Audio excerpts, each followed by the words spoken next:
Bayangkan kamu bangun pagi, tapi tidak ada sinar mentari yang menyentuh wajahmu. Tidak ada langit biru, tidak ada bayangan, tidak ada pagi, yang ada hanyalah kegelapan. Matahari telah menghilang. Tidak meledak menjadi supernova, tapi cahaya dan panasnya berhenti sampai di bumi. Apa yang terjadi pada kita dan dunia jika matahari benar-benar padam? Cahaya dari matahari butuh waktu sekitar 8 menit untuk mencapai bumi. Setelah itu, langit tidak berubah menjadi gelap secara langsung, tapi menjadi gelap total. Lebih gelap dari malam hari. Tidak ada pantulan bulan, tidak ada bintang yang tampak jelas. Suhu mulai turun secara perlahan beberapa derajat dalam 1 jam. Tapi itu semua baru permulaan. Pembangkit listrik masih bekerja, lampu masih menyala, tapi atmosfer mulai berubah. Tanpa sinar ultraviolet, ozon tak lagi terbentuk. Langit menjadi kosong dalam beberapa jam, suhu turun hingga 0 derajat Celcius di beberapa wilayah. Biru yang biasa menghiasi siang telah menghilang, tergantikan warna kelabu gelap yang tak berujung. Mata manusia, terbiasa pada siklus terang dan gelap, kini mulai kehilangan arah waktu. Siang dan malam tak lagi punya arti. Dunia terjebak dalam senja abadi, namun tanpa cahaya. Hari pertama, sebagian besar orang tidak panik. Media berspekulasi tentang fenomena astronomi. Para ilmuwan berbicara di siaran langsung, menyembunyikan kegelisahan mereka di balik istilah ilmiah. Tapi mereka tahu, matahari tidak hanya padam, tapi ia menghilang. Hari kedua, suhu global turun secara drastis, embun beku menyelimuti daerah tropis.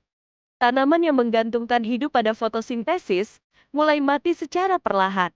Hewan-hewan mulai resah. Burung-burung berhenti berkicau. Hutan menjadi sangat sunyi.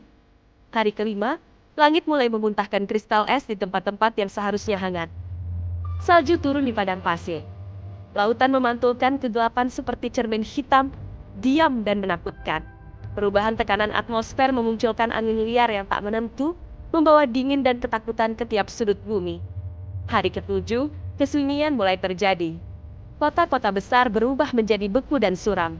Gedung-gedung pencakar langit berdiri seperti makam raksasa di peradaban yang membeku. Jalan-jalan yang dulu dipenuhi suara klakson dan langkah manusia, kini kosong.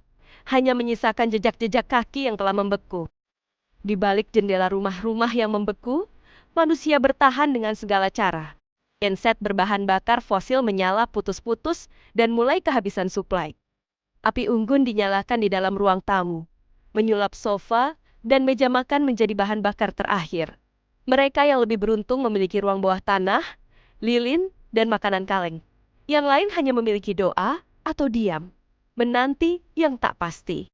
Sinyal satelit perlahan menghilang. Internet menjadi hening, jaringan telepon lumpuh secara total. Dunia menjadi sepi dan sunyi karena manusia yang tak lagi saling terhubung.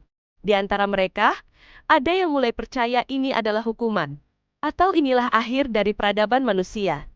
Langit masih berwarna kelabu pekat dan nyaris menghitam. Di malam hari, langit kembali gelap pekat seperti ribuan tahun yang lalu, hanya diterangi bintang-bintang yang mulai meredup. Tidak ada fajar, tidak ada senja.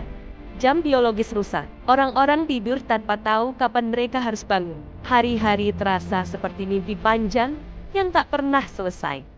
Tanpa sinar matahari, tak akan ada harapan tanaman untuk tumbuh. Dan bumi kehilangan kehangatan yang menghidupkan segala sesuatu. Dan harapanku sepenuhnya memudar atau bahkan menghilang dalam kegelapan yang membeku. Manusia, makhluk yang paling cepat beradaptasi. Akankah manusia mulai membangun kembali peradaban di bawah tanah yang diterangi lampu neon dan dijalankan oleh sisa energi cadangan? Kemungkinan di masa depan, sisa-sisa teknologi masa lalu digunakan dan anak-anak tumbuh tanpa tahu warna langit, hanya mengenal kisah tentang bintang dan matahari dari cerita-cerita tua. Tanpa matahari, dunia tak lagi menatap ke atas. Kini tempat manusia berlindung hanya di bawah tanah, tapi di balik beton dan ketakutan. Masih ada satu hal yang tak padam, yaitu keinginan manusia untuk bertahan dan berharap suatu hari, cahaya matahari itu akan kembali.